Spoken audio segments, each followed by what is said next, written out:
rentrée scolaire 2016-2017, la région du Nord de plein pied dans la rentrée scolaire. Les responsables de l'éducation de base de cette contrée se sont réunis dans la salle de conférence de sa délégation régionale afin d'établir de nouvelles bases pour le démarrage d'une nouvelle année scolaire sans faille. Et puis en page étrangère de ce journal, ça chauffe au Burundi. Depuis le 6 août dernier, Bujumbura a décidé de fermer sa frontière au transport en commun avec le Rwanda. La raison officielle de cette fermeture Une ville frontalière prise en étau entre le Rwanda et le... Mesdames, Messieurs, voilà pour les titres. Bienvenue au journal sur CamNews 24. Rentrée scolaire 2016-2017, le décor est planté à Garoua, capitale régionale du Nord, par les responsables de l'éducation de base de cette partie du pays. Question de poser les jalons de la nouvelle année scolaire dans la salle de conférence de la délégation régionale de l'éducation de base pour le Nord. Ils se sont réunis dans le cadre de la traditionnelle sectorielle. À l'ordre du jour, le bilan de l'année qui vient de s'achever, puis recenser les insuffisances et proposer des solutions y remédier afin que cette nouvelle année soit celle de réussite pour le Nord. Jusqu'à Amand Bonnier, Colombe Catal. Dans le cadre de la traditionnelle sectorielle en prélude à la rentrée scolaire de l'année 2016-2017, le chef-lieu de la région du Nord a accueilli les responsables de l'éducation de base de cette partie du pays. Réunion qui avait pour but de faire le bilan de l'année qui vient de s'écouler, recenser les insuffisances et proposer des solutions, y remédier et enfin examiner l'état des préparatifs de l'année qui va bientôt commencer. La rencontre de Garoua a permis aux directeurs d'école, inspecteurs et autres responsables administratifs de l'éducation de base du Nord de recevoir les directives du gouverneur Jean Abaté Idi, non seulement pour une bonne rentrée, mais surtout pour une bonne année scolaire. Dans son allocution, il a demandé aux différents responsables de s'approprier les TIC, car l'analphabète d'aujourd'hui est celui qui ne maîtrise pas l'outil informatique. Il leur a aussi demandé d'être vigilants sur le plan sécuritaire avec des attaques perpétrées par Boko Haram, étant donné que l'ennemi ne dort jamais. Pour une rentrée effective, le 5 septembre, le gouverneur a tenu à faire certaines précisions. Nous pensons que dans l'ensemble, c'est une rentrée calme que nous allons pouvoir assister. Et toutes les mesures sont prises dans ce sens-là. Plusieurs exposés ont meublé la sectorielle de Garoua. Les instructions reçues n'ont plus qu'à être mises en pratique pour espérer relever les défis de la nouvelle année scolaire. Les participants à la sectorielle ont rassuré les parents d'une rentrée effective le 5 septembre et sont engagés pour que règne la paix et la sécurité. Le premier défi, c'est celui qui a trait à la sécurité. Le second, c'est l'effectivité de la rentrée le 5 pour que l'année puisse décoller sans heure. De manière générale, l'engagement était celui de travailler conformément aux normes conseillées par le ministère. Des idées qui rassurent une bonne rentrée au plaisir de la communauté éducative. Toujours en éducation, les responsables des services déconcentrés du ministère de l'Éducation de base dans la région du littoral étaient en concertation ce 30 août à Douala, une rencontre qui rentre dans le cadre de l'organisation d'une rentrée scolaire harmonieuse pour un déroulement serein et reçu de l'année scolaire 2016-2017. Les travaux étaient présidés par le secrétaire général de la région du littoral en présence du délégué régional de l'éducation de base pour le littoral. Les détails avec Éric Ticheux, Benoît Dormont. À 7 jours du 5 septembre, jour de rentrée scolaire 2016-2017, il était de bon ton de dresser le bilan de l'année 2015-2016 en mettant un accent particulier sur les réussites et les manquements afin d'identifier les défis à relever ainsi que les stratégies les plus appropriées pour la conduite d'une année sereine. Les enseignants doivent développer des stratégies permettant que les enseignements soient dispensés de manière à ce que chaque enfant se sente bien à l'école. Les espaces scolaires et les enceintes scolaires doivent être aménagés de façon à être attrayantes pour le maintien à l'école de nos jeunes scolaires. Placé sous le signe de l'inclusion, l'équité et la qualité de l'éducation, il est question pour Madame le délégué régional de l'éducation de base pour le littoral d'assurer entre autres l'effectivité de la gratuité de l'école primaire publique, l'utilisation appropriée des fonds mis à la disposition des responsables pour le bon fonctionnement des structures dont ils ont la charge, les pratiques pédagogiques favorables, l'incrustation d'une éducation de base inclusive ainsi que la perception des contribuables exigibles réglementaire à l'école maternelle.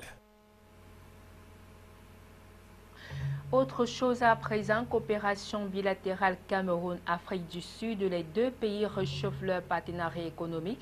Le délégué du gouvernement auprès de la communauté urbaine de Douala a procédé le 30 août à la cérémonie d'ouverture de la 4e session du comité conjoint sur le commerce entre le Cameroun et l'Afrique du Sud.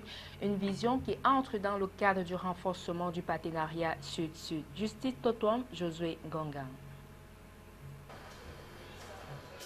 Les relations entre la communauté urbaine de Douala et la municipalité d'Etekuni d'Urban en Afrique du Sud ont été instituées par un accord de coopération entre le Cameroun et l'Afrique du Sud signé à Yaoundé le 22 septembre 2006. Son article 14 prévoit la mise sur pied d'un comité conjoint sur le commerce avec pour mission étendue à la coopération économique à travers l'élaboration de programmes conjoints.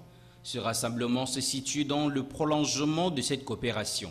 À la faveur donc de ces partenariats entre le Cameroun et l'Afrique du Sud, deux villes de ces deux pays sont entrées en relation de partenariat de mélange. La ville de Douala et la ville de Etekuni d'Urban. Ces villes qui ont des similitudes dans son développement économique, notamment le fait que ce soit des villes portuaires. On a ici d'un côté le port autonome de Douala pour le Cameroun et de l'autre côté le port de Durban pour l'Afrique du Sud. Des infrastructures porteuses d'une économie extensible par le trafic fluvial. Mais pour Madame Zenele Makina, haut commissaire de l'Afrique du Sud, les relations économiques entre la CUD et Durban s'étendent à d'autres aspects. Ces accords de partenariat entre le Cameroun et l'Afrique du Sud dans le commerce concernent spécifiquement les domaines tels que la construction, les plans, le dessin et le développement de la recherche scientifique. Voilà les domaines dans lesquels nous pensons que nos deux pays vont travailler. Depuis 2010, l'intensité des rapports entre les officiels des deux États et des communautés camerounaises et sud-africaines ont donné lieu à la signature de plusieurs protocoles d'entente et d'une convention de partenariat. Notons que les travaux de la 4e session du comité conjoint sur le commerce entre le Cameroun et l'Afrique du Sud s'achèvent le 2 septembre 2016. Sport, et si on allait chercher les raisons qui ont favorisé le sacre de UMS de Loum cette année, la formation du Mungo est la deuxième équipe de ce département après Aigle Royal de Konsamba a remporté le titre majeur dans le domaine du football au Cameroun. En 6e année d'existence seulement, l'équipe réalise un exploit que beaucoup de clubs n'auraient pu en un laps de temps. Cependant, le néo-champion n'a pas que présenté un visage angélique tout au long de la compétition de cette année. Michel Ateba. Aux âmes bien nées, la valeur n'attend point le nombre d'années, a-t-on coutume de dire. Avec une politique de la gagne, Pierre Kouébou, le président de l'équipe championne cette saison, réalise son rêve. L'homme à la fois politique et sportif, maire de Bafang, en 2 ans, a placé le club à un niveau considérable. Le sacre d'hier fait suite à celui obtenu l'an dernier à la finale de la Coupe du Cameroun de football. Des distinctions qui trouvent leur réponse dans le management de cette formation à 2 visages.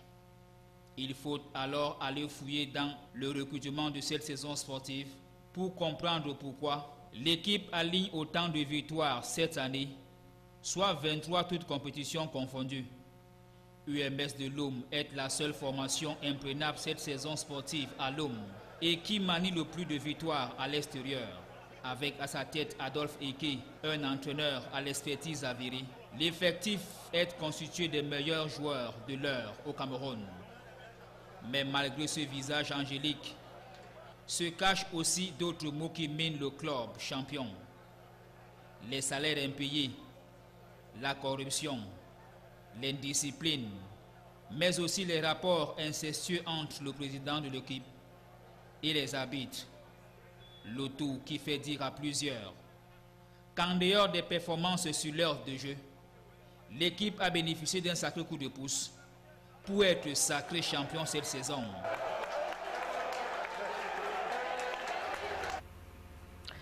Pour sortir de ce journal, le Burundi est de plus en plus isolé. Depuis le 6 août dernier, Bujumbura a décidé de fermer sa frontière avec le Rwanda au transport en commun officiellement pour protéger les populations.